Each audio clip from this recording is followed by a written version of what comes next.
Bismillahirrahmanirrahim. Assalamualaikum warahmatullahi wabarakatuh.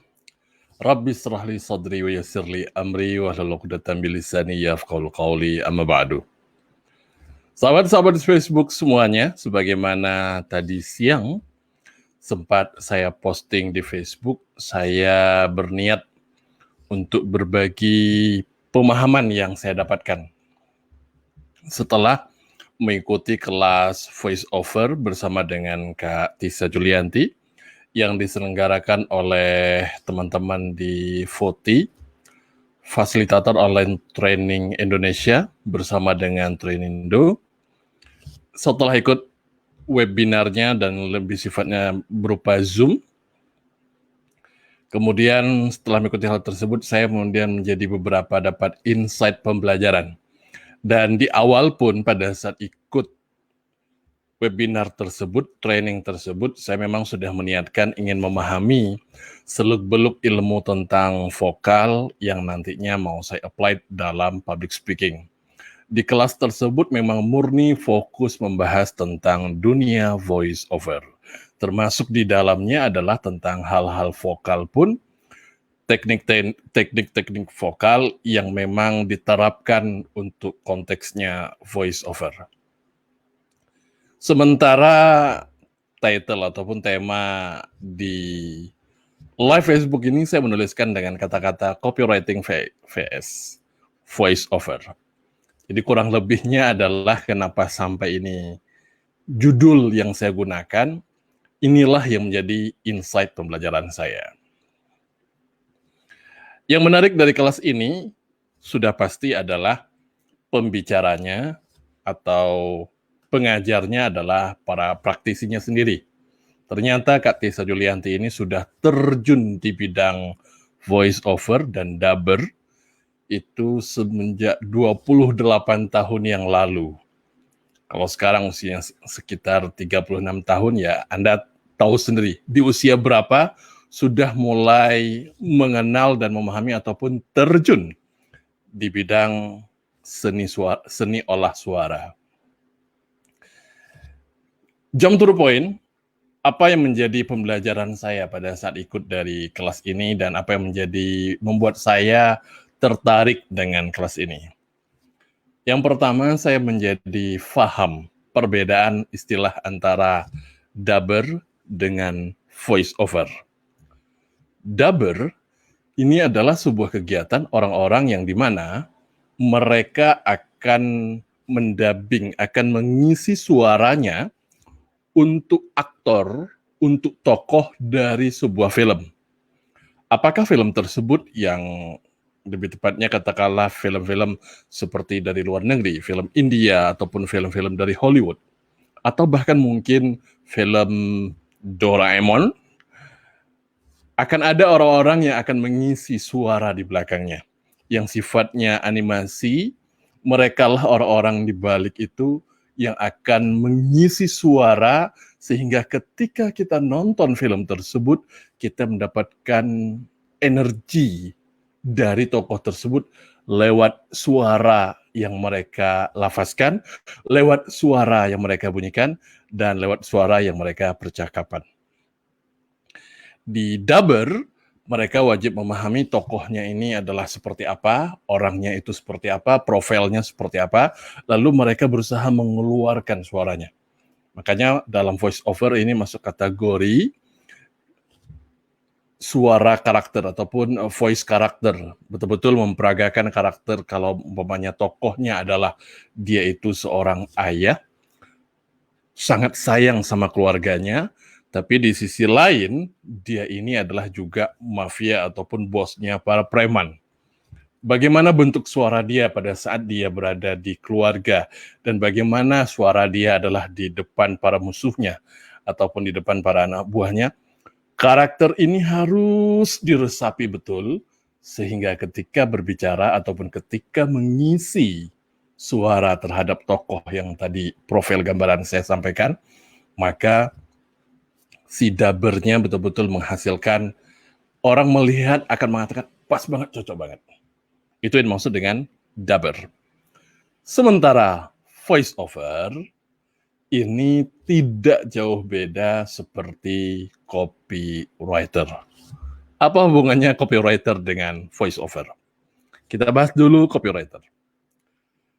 Teman-teman pembelajar NLP, hipnoterapi, dan juga teman-teman yang bergerak di bidang online, internet marketing, pasti akrab yang namanya dengan copywriting. Di kelas-kelas copywriting ada anatominya, dan kemudian ada hal paling penting di kelas ataupun di konteks copywriting yang akan menentukan apakah kata-kata yang telah disusun ini akan berdampak hipnotik, akan berdampak pengaruh, akan berdampak orang yang membaca tergerak untuk membaca lebih lanjut dan ujung-ujungnya adalah membeli.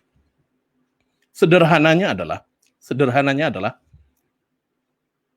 copywriting ataupun seorang copywriter berusaha menyusun kata-katanya.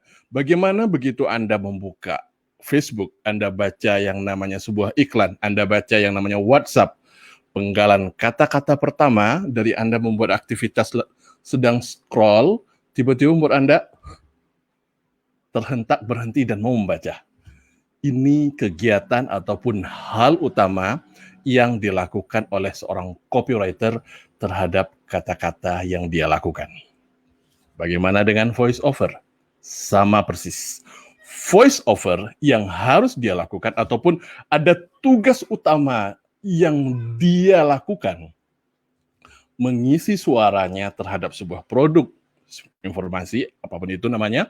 Ketika dia berbicara, kita lagi duduk santai, kemudian kita mendengar video, kita mendengar radio, ataupun mendengar suara tertentu, tiba-tiba membuat kita menjadi menoleh. Jadi ibaratnya begitu ada orang ngomong, tiba-tiba membuat orang menjadi menoleh perhatiannya. Kalau baliho kita lagi bawa mobil, kemudian membuat kita menjadi, apaan sih? Hal ini tugas utama yang harus terjadi dari seorang voice over. Copywriter lewat tulisan, voice over bagaimana dengan suaranya. Makanya kalau kita mendengar suara-suara yang kadang membuat kita menjadi nikmat untuk mendengarnya, inilah bagian dari hal yang dilakukan oleh voice over.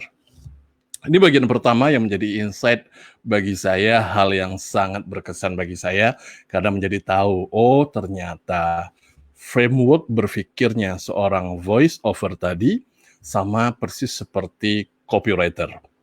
Dia harus bisa memerankan suaranya, maka akan ada sebuah produk, kepada siapa produk ini dituju. Bagaimana karakter pendengarnya, bagaimana perilakunya, bagaimana pendidikannya, seperti apa usianya. Hal ini harus diketahui dulu, kemudian tugas voice over membentuk suara tertentu ataupun membunyikan suara tertentu. Ketika orang profil ini dengar, dia akan merasakan dan dia akan menganggap suara ini buat saya. Kata-kata ini yang dilafazkan bentuknya dengan irama intonasi tertentu ini diarahkan ke saya. Inilah yang dilakukan oleh seorang voiceover. Itu yang pertama. Yang kedua, yang saya suka dari kelas ini lebih kepada karena saya punya program yang namanya Bicara yang Bernyawa dan juga Suara dan Bahasa Tubuh yang Bernyawa. Di kelas voiceover kemarin, Kak Tisa Julianti beberapa kali mengatakan, suaranya dibikin lebih bernyawa. Trigger kata-kata bernyawa ini dalam hati saya, gua banget, ini kok pas banget ya. Jadi framework berpikirnya bagaimana lewat suara yang kita ungkapkan bukan hanya sekedar bunyi yang terdengar, tetapi ada ruhnya, tetapi ada nyawanya, ada pengaruh, membuat mempesona, membuat orang menjadi terpukau lewat suara yang kita keluarkan. Ini di voiceover-nya. Sementara materi, sebagaimana yang telah saya janjikan, saya tidak mau bahas secara konten, substansi. Ini biarlah Anda mempelajarinya di kelas-kelas selanjutnya, kalaupun ada. Tapi yang jelas, ini yang dilakukan oleh kegiatan voiceover. 3, yang terakhir, sebagai kesimpulan, apa yang saya dapatkan ataupun learning, insight dari program tersebut, persis seperti pada saat saya pernah sharing dengan beberapa orang yang bergerak di bidang nyanyi. bagaimana tentang vokal di orang-orang yang berlatih vokal untuk bisa nyanyi dengan baik. Kalau Anda ikut kursus-kursus vokal penyanyi, itu banyak hal di sana tentang teknik vokal, pernafasan nafas, udah pasti nanti nafas dada dan segala macam. Tetapi di public speaking tidak akan sampai sediva itu. Begitupun voice over, dia pun agak lebih banyak hal yang akan Anda pelajari. Anda akan pelajari tentang kadang-kadang ada juga ketawa grigging suara. Oh, hal-hal seperti ini pun sampai betul-betul dilatih.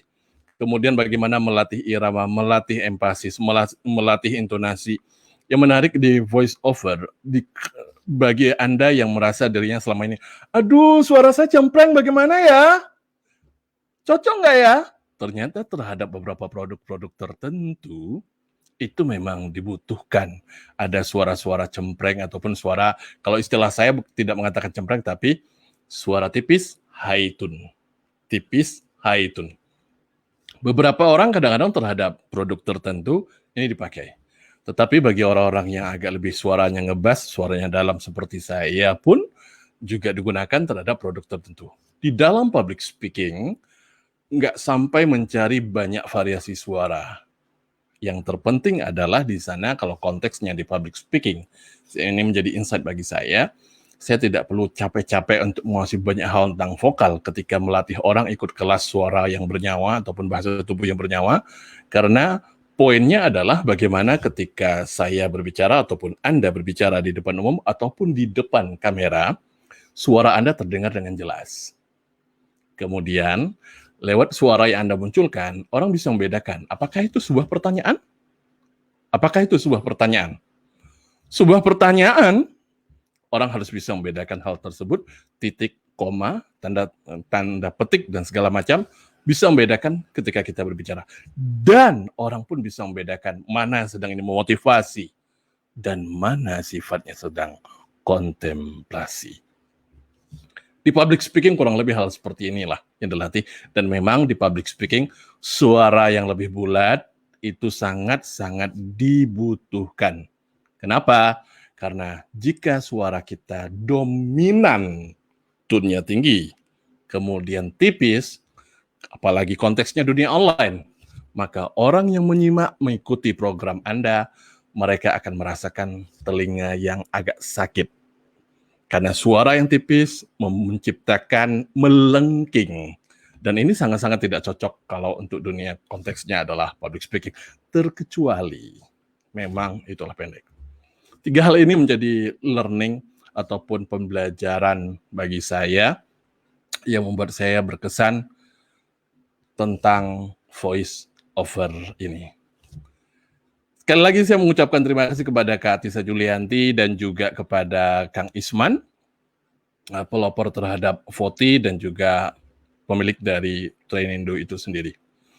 Dan kepada teman-teman yang sudah nonton, saya mengucapkan terima kasih banyak sudah menyaksikan sampai di detik ini. Ada sekitar ini masih ada 9 yang menyaksikan ini. Kesimpulannya adalah di konteks yang saya dapatkan, saya bisa memahami perbedaan antara dubber dengan voice over.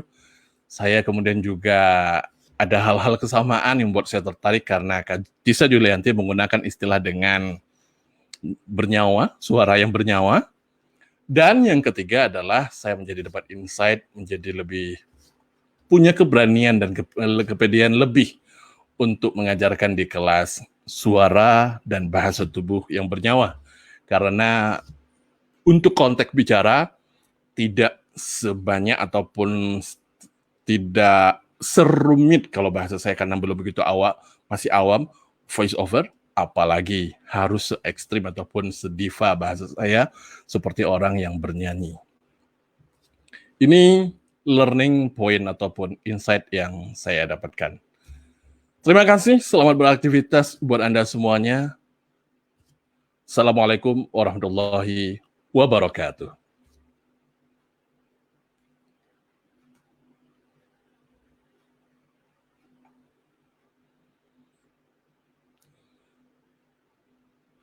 Sama-sama, thank you ya.